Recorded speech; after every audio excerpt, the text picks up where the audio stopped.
Hello guys, salvia po yung pagaling sa acid reflux po. Acid reflux ko. Hirap na hirap po ako noon.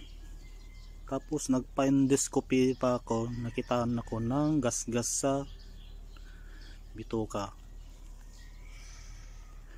Hirap na hirap po talaga ako noon, hindi rin ako makahinga.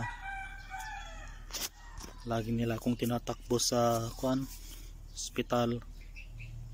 Tapos yung mga gamot na binibigyan nila, yung malalakas, hindi na umubra, yung mga omeprazole at mga malalakas na gamot. Ito lang po yung nakagamot sa akin, yung Salvio. Hindi po ako seller.